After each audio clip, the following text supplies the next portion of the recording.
The marine environment supplies many kinds of habitats that support marine life. Marine life depends in some way on the salt water that is in the sea. A habitat is an ecological or environmental area inhabited by one or more living species. Marine habitats can be divided into coastal and open ocean habitats. Coastal habitats are found in the area that extends from as far as the tide comes in on the shoreline out to the edge of the continental shelf. Most marine life is found in coastal habitats, even though the shelf area occupies only 7% of the total ocean area.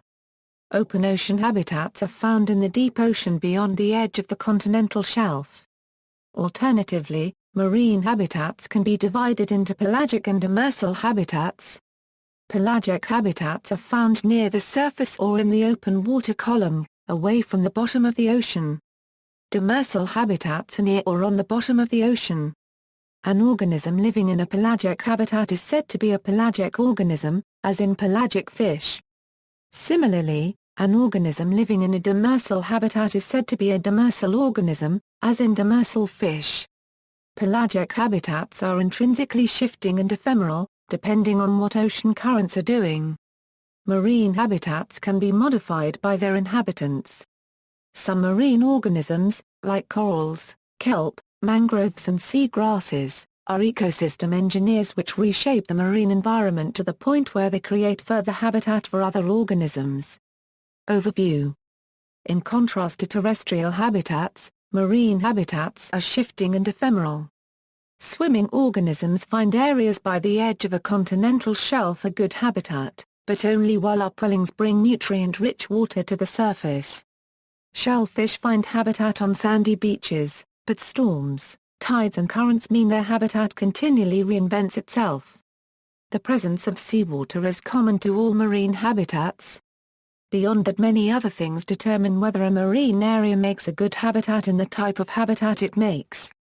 For example, temperature is affected by geographical latitude, ocean currents, weather, the discharge of rivers, and by the presence of hydrothermal vents or cold seeps. Sunlight photosynthetic processes depend on how deep and turbid the water is. Nutrients are transported by ocean currents to different marine habitats from land runoff, or by upwellings from the deep sea, or they sink though the sea is marine snow. Salinity varies, particularly in estuaries or near river deltas, or by hydrothermal vents. Dissolved gases oxygen levels in particular, can be increased by wave actions and decreased during algal blooms. Acidity This is partly to do with dissolved gases above, since the acidity of the ocean is largely controlled by how much carbon dioxide is in the water.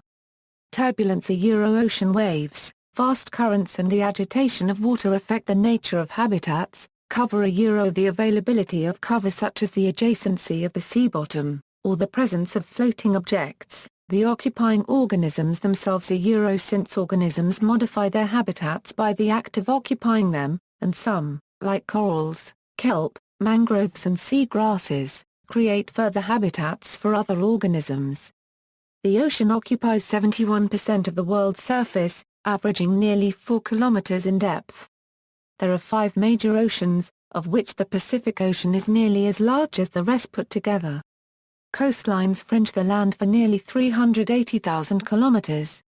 Marine habitats can be broadly divided into pelagic and demersal habitats. Pelagic habitats are the habitats of the open water column, away from the bottom of the ocean. Demersal habitats are the habitats that are near or on the bottom of the ocean. An organism living in a pelagic habitat is said to be a pelagic organism, as in pelagic fish. Similarly, an organism living in a demersal habitat is said to be a demersal organism, as in demersal fish. Pelagic habitats are intrinsically ephemeral, depending on what ocean currents are doing. The land-based ecosystem depends on topsoil and fresh water, while the marine ecosystem depends on dissolved nutrients washed down from the land. Ocean deoxygenation poses a threat to marine habitats, due to the growth of low oxygen zones. Ocean currents. In marine systems, ocean currents have a key role determining which areas are effective as habitats, since ocean currents transport the basic nutrients needed to support marine life. Plankton are the life forms that inhabit the ocean that are so small that they cannot effectively propel themselves through the water, but must drift instead with the currents. If the current carries the right nutrients, and if it also flows at a suitably shallow depth where there is plenty of sunlight, then such a current itself can become a suitable habitat for photosynthesizing tiny algae called phytoplankton. These tiny plants are the primary producers in the ocean, at the start of the food chain. In turn, as the population of drifting phytoplankton grows, the water becomes a suitable habitat for zooplankton, which feed on the phytoplankton. While phytoplankton are tiny drifting plants, zooplankton are tiny drifting animals, such as the larvae of fish and marine invertebrates. If sufficient zooplankton establish themselves, the current becomes a candidate habitat for the forage fish that feed on them. And then if sufficient forage fish move to the area, it becomes a candidate habitat for larger predatory fish and other marine animals that feed on the forage fish. In this dynamic way, the current itself can, over time, become a moving habitat for multiple types of marine life. Ocean currents can be generated by differences in the density of the water. How dense water is depends on how saline or warm it is. If water contains differences in salt content or temperature, then the different densities will initiate a current. Water that is saltier or cooler will be denser, and will sink in relation to the surrounding water. Conversely, warmer and less salty water will float to the surface. Atmospheric winds and pressure differences also produces surface currents, waves and seeches. Ocean currents are also generated by the gravitational pull of the Sun and Moon, and seismic activity. The rotation of the Earth affects the direction ocean currents take, and explains which way the large circular ocean gyres rotate in the image above left. Suppose a current at the equator is heading north. The Earth rotates eastward, so the water possesses that rotational momentum. But the further the water moves north, the slower the Earth moves eastward. If the current could get to the North Pole, the Earth wouldn't be moving eastward at all. To conserve its rotational momentum, the further the current travels north the faster it must move eastward. So the effect is that the current curves to the right. This is the Coriolis effect. It is weakest at the equator and strongest at the poles. The effect is opposite south of the equator, where currents curve left. Marine topography. Marine topography refers to the shape the land has when it interfaces with the ocean. These shapes are obvious along coastlines, but they occur also in significant ways underwater. The effectiveness of marine habitats is partially defined by these shapes, including the way they interact with and shape ocean currents, and the way sunlight diminishes when these landforms occupy increasing depths.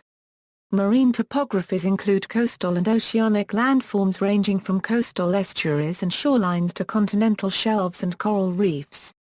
Further out in the open ocean, they include underwater and deep-sea features such as ocean rises and seamounts. The submerged surface has mountainous features, including a globe-spanning mid-ocean ridge system, as well as undersea volcanoes, oceanic trenches, submarine canyons, oceanic plateaus and abyssal plains. The mass of the oceans is approximately 1.35 a, 1018 metric tons, or about 1/4,400th of the total mass of the Earth. The oceans cover an area of 3.618 a, 108 kilometers (2) with a mean depth of 3,682 m, resulting in an estimated volume of 1.332 a, 109 kilometers (3). Biomass. One measure of the relative importance of different marine habitats is the rate at which they produce biomass. Coastal. Marine coasts are dynamic environments which constantly change, like the ocean which partially shape them. The Earth's natural processes, including weather and sea level change, result in the erosion, accretion and resculpturing of coasts as well as the flooding and creation of continental shelves and drowned river valleys. The main agents responsible for deposition and erosion along coastlines are waves, tides and currents. The formation of coasts also depends on the nature of the rocks they are made of. The harder the rocks, the less likely they are to erode, so variations in rock hardness result in coastlines with different shapes.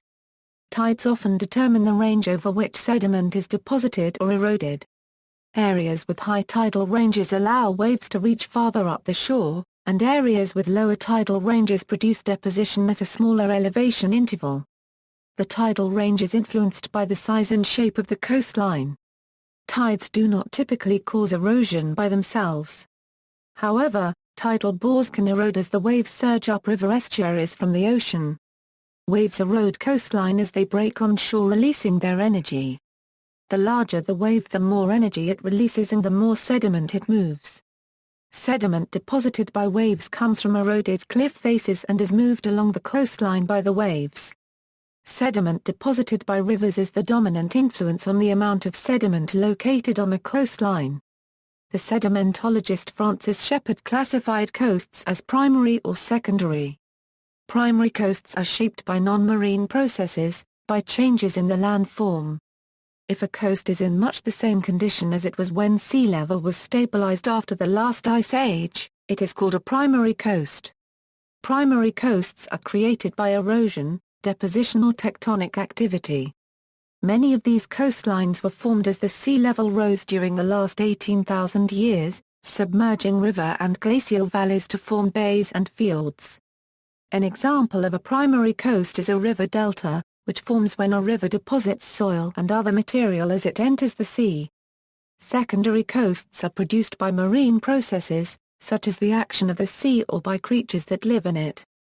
Secondary coastlines include sea cliffs, barrier islands, mud flats, coral reefs, mangrove swamps and salt marshes.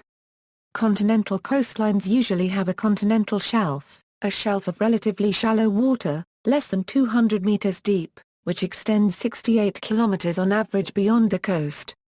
Worldwide, continental shelves occupy a total area of about 24 million km2, nearly 5% of the world's total area.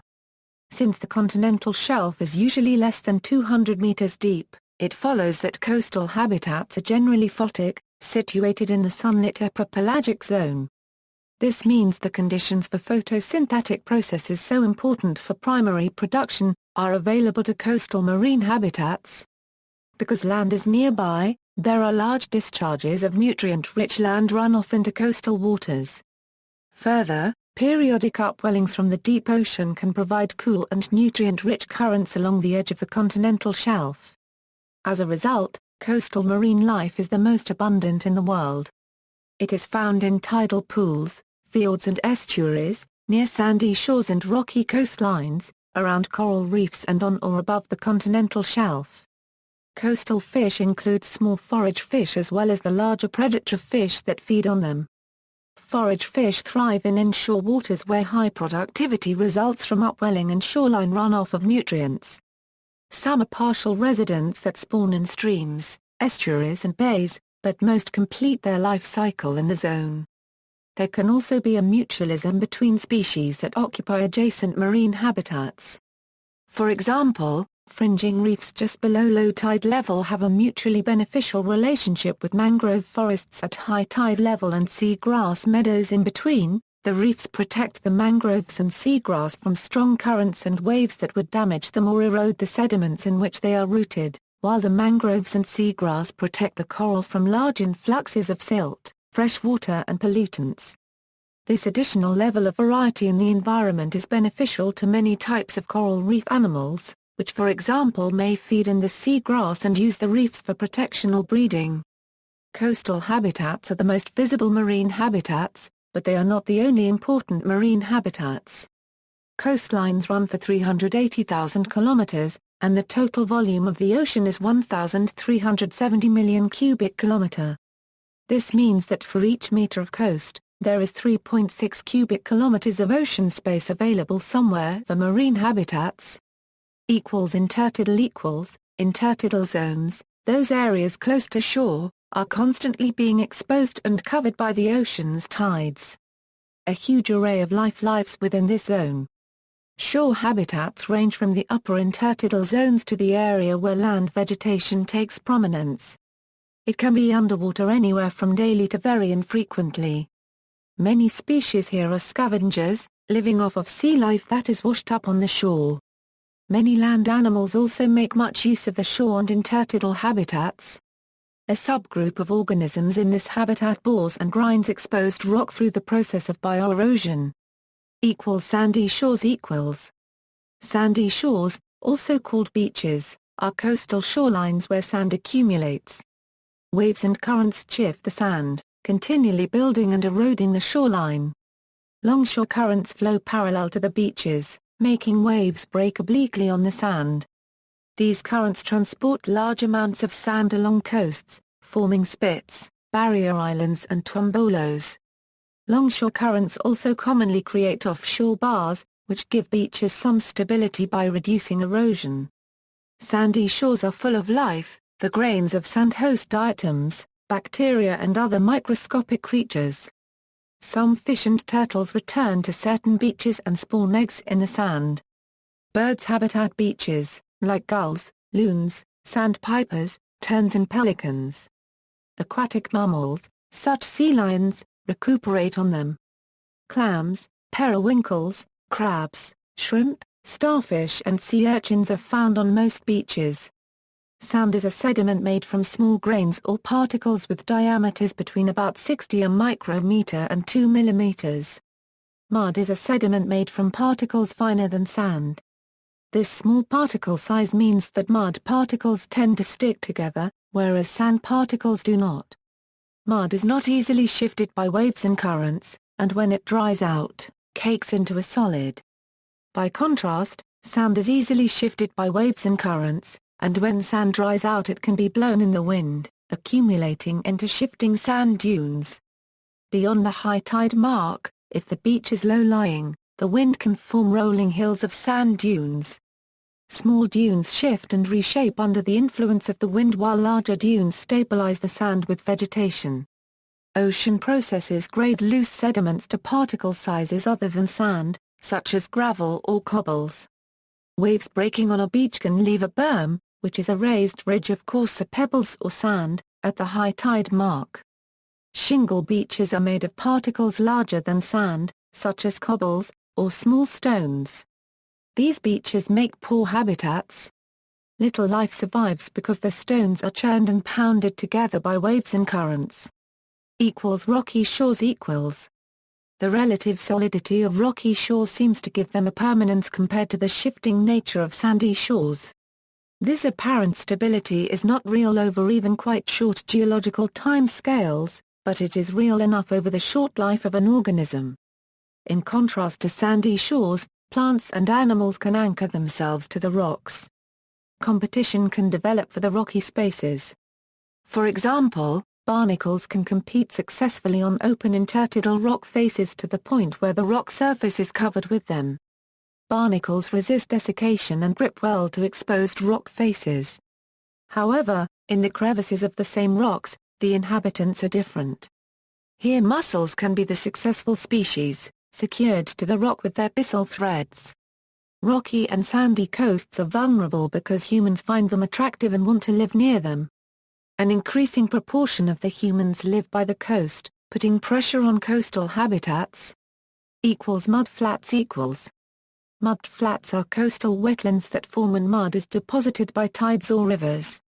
They are found in sheltered areas such as bays, bayous, lagoons, and estuaries. Mudflats may be viewed geologically as exposed layers of bay mud, resulting from deposition of estuarine silts, clays and marine animal detritus. Most of the sediment within a mudflat is within the intertidal zone, and thus the flat is submerged and exposed approximately twice daily. Mudflats are typically important regions for wildlife, supporting a large population, although levels of biodiversity are not particularly high. They are of particular importance to migratory birds. In the United Kingdom, mudflats have been classified as a Biodiversity Action Plan priority habitat. Mangrove and salt marshes equals. Mangrove swamps and salt marshes form important coastal habitats in tropical and temperate areas respectively. Mangroves are species of shrubs and medium-sized trees that grow in saline coastal sediment habitats in the tropics and subtropics, mainly between latitudes 25° N and 25° S. The saline conditions tolerated by various species range from brackish water, through pure seawater, to water concentrated by evaporation to over twice the salinity of ocean seawater. There are many mangrove species, not all closely related. The term mangrove is used generally to cover all of these species, and it can be used narrowly to cover just mangrove trees of the genus Rhizophora. Mangroves form a distinct characteristic saline woodland or shrubland habitat, called a mangrove swamp or mangrove forest. Mangrove swamps are found in depositional coastal environments, where fine sediments collect in areas protected from high-energy wave action. Mangroves dominate 3/4 of tropical coastlines. Estuaries. An estuary is a partly enclosed coastal body of water with one or more rivers or streams flowing into it, and with a free connection to the open sea. Estuaries form a transition zone between river environments and ocean environments and are subject to both marine influences, such as tides, waves, and the influx of saline water, and riverine influences, such as flows of fresh water and sediment. The inflow of both seawater and freshwater provide high levels of nutrients in both the water column and sediment, making estuaries among the most productive natural habitats in the world.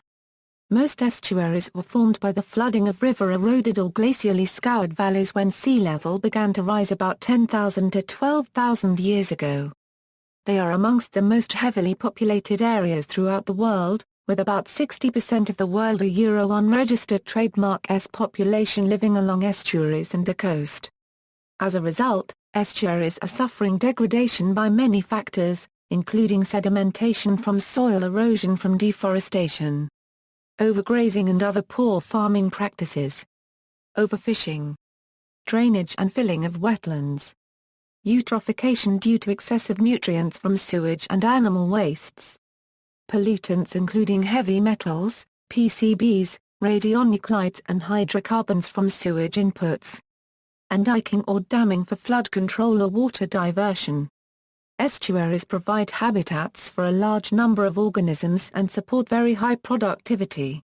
Estuaries provide habitats for salmon and sea trout nurseries, as well as migratory bird populations. Two of the main characteristics of estuarine life are the variability in salinity and sedimentation. Many species of fish and invertebrates have various methods to control or conform to the shifts in salt concentrations and are termed osmoconformers and osmoregulators. Many animals also burrow to avoid predation and to live in a more stable sedimental environment. However, large numbers of bacteria are found within the sediment which have a very high oxygen demand. This reduces the levels of oxygen within the sediment, often resulting in partially anoxic conditions, which can be further exacerbated by limited water flux. Phytoplankton are key primary producers in estuaries. They move with the water bodies and can be flushed in and out with the tides. Their productivity is largely dependent on the turbidity of the water.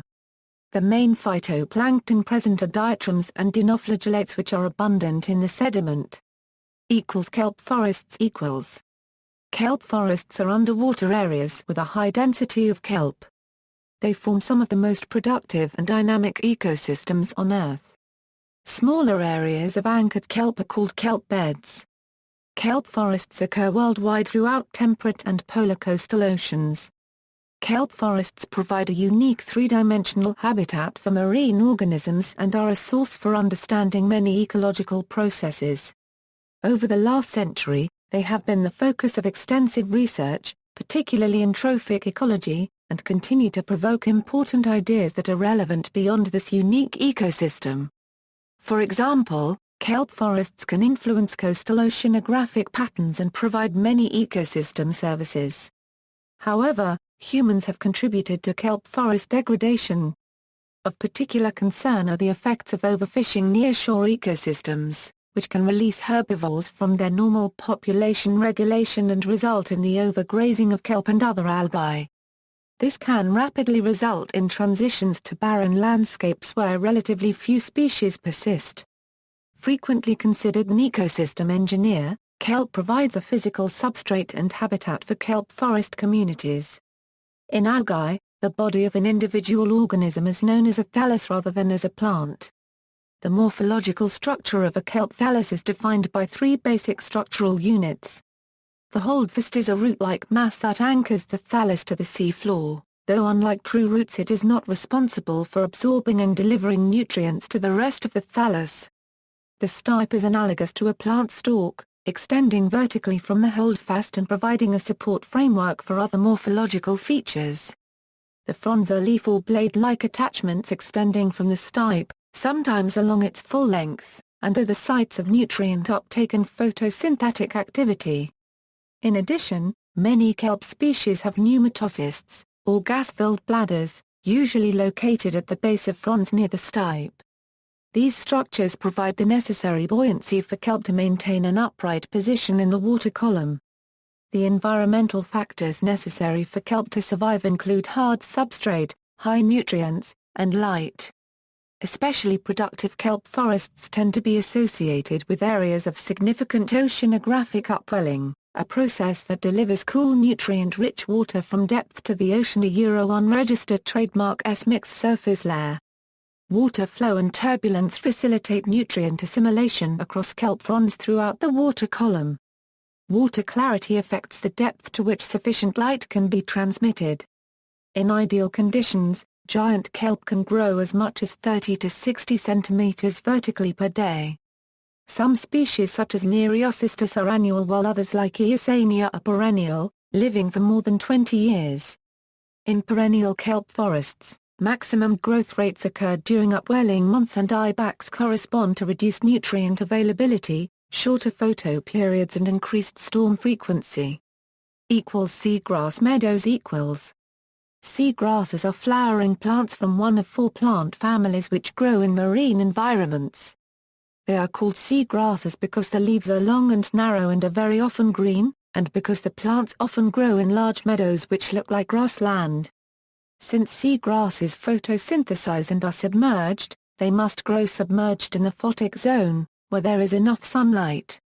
For this reason, most occur in shallow and sheltered coastal waters anchored in sand or mud bottoms. Seagrasses form extensive beds or meadows, which can be either monospecific or multispecific. Seagrass beds make highly diverse and productive ecosystems. They are home to phyla such as juvenile and adult fish, epiphytic and free-living macroalgae and microalgae, mollusks, bristleworms, and nematodes.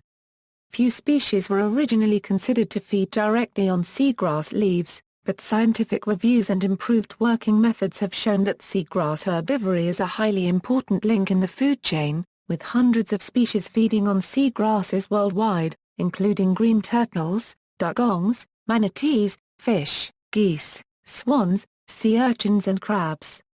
Seagrasses are ecosystem engineers in the sense that they partly create their own habitat. The leaves slow down water currents, increasing sedimentation, and the seagrass roots and rhizomes stabilize the seabed. Their importance to associated species is mainly due to provision of shelter, and due to their extraordinarily high rate of primary production. As a result, seagrasses provide coastal zones with ecosystem services, such as fishing grounds, wave protection, oxygen production and protection against coastal erosion. Seagrass meadows account for 15% of the ocean. Unregistered trademark S total carbon storage. Coral reefs Reefs comprise some of the densest and most diverse habitats in the world. The best-known types of reefs are tropical coral reefs which exist in most tropical waters.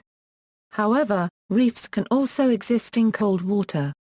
Reefs are built up by corals and other calcium-depositing animals, usually on top of a rocky outcrop on the ocean floor. Reefs can also grow on other surfaces, which has made it possible to create artificial reefs. Coral reefs also support a huge community of life, including the corals themselves, their symbiotic zooxanthellae, tropical fish and many other organisms. Much attention in marine biology is focused on coral reefs and the El Niño+/-O weather phenomenon.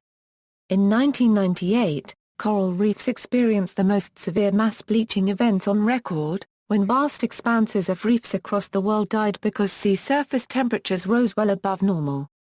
Some reefs are recovering, but scientists say that between 50% and 70% of the world's coral reefs are now endangered and predict that global warming could exacerbate this trend.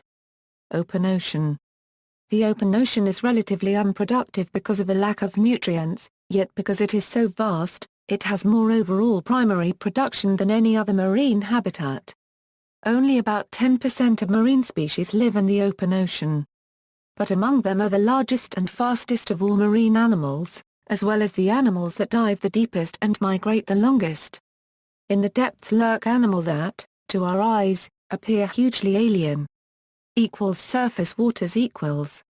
The surface waters are sunlit. The waters down to about 200 meters are said to be in the epipelagic zone. Enough sunlight enters the epipelagic zone to allow photosynthesis by phytoplankton. The epipelagic zone is usually low in nutrients. This partially because the organic debris produced in the zone, such as excrement and dead animals, sink to the depths and are lost to the upper zone. Photosynthesis can happen only if both sunlight and nutrients are present. In some places, like at the edge of continental shelves, nutrients can upwell from the ocean depth, or land runoff can be distributed by storms and ocean currents.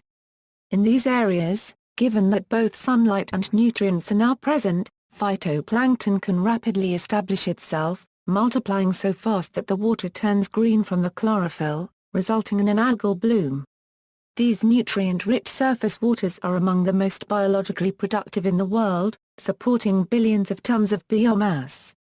Phytoplankton are eaten by zooplankton, small animals which, like phytoplankton, drift in the ocean currents. The most abundant zooplankton species are copepods and krill, tiny crustaceans that are the most numerous animals on Earth. Other types of zooplankton include jellyfish and the larvae of fish, marine worms, starfish, and other marine organisms. In turn, the zooplankton are eaten by filter-feeding animals, including some seabirds, small forage fish like herrings and sardines, whale sharks, manta rays, and the largest animal in the world, the blue whale.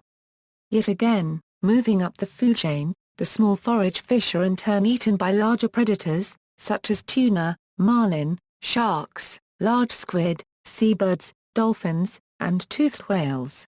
Deep sea equals. The deep sea starts at the aphotic zone, the point where sunlight loses most of its energy in the water. Many life forms that live at these depths have the ability to create their own light, a unique evolution known as bioluminescence.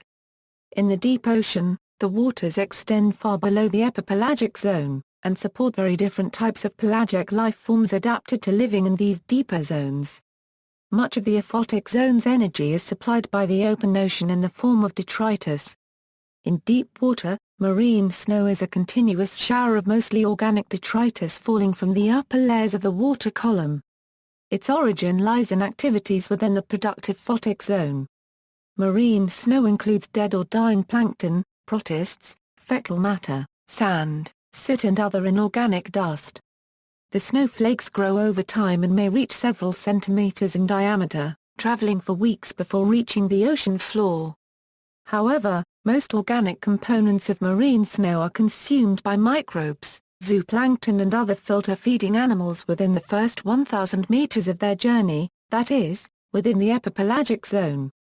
In this way marine snow may be considered the foundation of deep-sea mesopelagic and benthic ecosystems. As sunlight cannot reach them, deep-sea organisms rely heavily on marine snow as an energy source.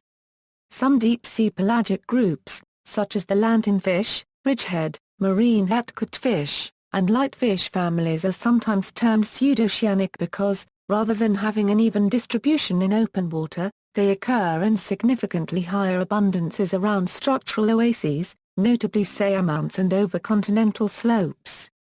The phenomenon is explained by the likewise abundance of prey species which are also attracted to the structures. The fish in the different pelagic and deep-water benthic zones are physically structured, and behave in ways that differ markedly from each other. Groups of coexisting species within each zone all seem to operate in similar ways, such as the small mesopelagic vertically migrating plankton feeders, the bathypelagic anglerfishes, and the deep-water benthic rat-tails. Ray fin species, with spiny fins, are rare among deep-sea fishes, which suggests that deep-sea fish are ancient and so well adapted to their environment that invasions by more modern fishes have been unsuccessful. The few ray fins that do exist are mainly in the Beryciforms and Lampriforms, which are also ancient forms. Most deep-sea pelagic fishes belong to their own orders, suggesting a long evolution in deep-sea environments. In contrast, deep-water benthic species are in orders that include many related shallow-water fishes. The umbrella mouth gulper is a deep-sea eel with an enormous loosely hinged mouth. It can open its mouth wide enough to swallow a fish much larger than itself, and then expand its stomach to accommodate its catch. Sea floor equals vents and seeps equals. Hydrothermal vents along the mid-ocean ridge spreading centers act as oases, as do their opposites, cold seeps. Such places support unique biomes and many new microbes and other life forms have been discovered at these locations. Trenches equals, the deepest recorded oceanic trenches measured to date is the Mariana Trench, near the Philippines, in the Pacific Ocean at 10,924 m. At such depths, water pressure is extreme and there is no sunlight, but some life still exists. A white flatfish, a shrimp and a jellyfish was seen by the American crew of the Bathyscaphe Trieste when it dove to the bottom in 1960. Seamounts equals, marine life also flourishes around seamounts that rise from the depths, where fish and other sea life congregate to spawn and feed. Gallery. See also, future of marine animal populations, maritime forest, seashore wildlife, underwater habitat. Notes. References, Kritzer J.P. and Sale P.F. Marine Metapopulations Academic Press. ISBN 978-0-12-088781-1. Moyle, P.B. and Sage, J.J. Fishes, An Introduction to Ichthyology. 5th ed., Benjamin Cummings. ISBN 978-0-13-100847-2, Nibak and J.W. and Berkness M.D. Marine Biology, An Ecological Approach 6th edition, Pearson Benjamin Cummings. ISBN 978-0-8053-4582-7 Organized by Habitat, not Classification, Piederni, Michael. Fundamentals of Physical Geography. physicalgeography.net. Retrieved April 19, 2011. External links, Missouri Botanical Garden, Marine Ecosystems.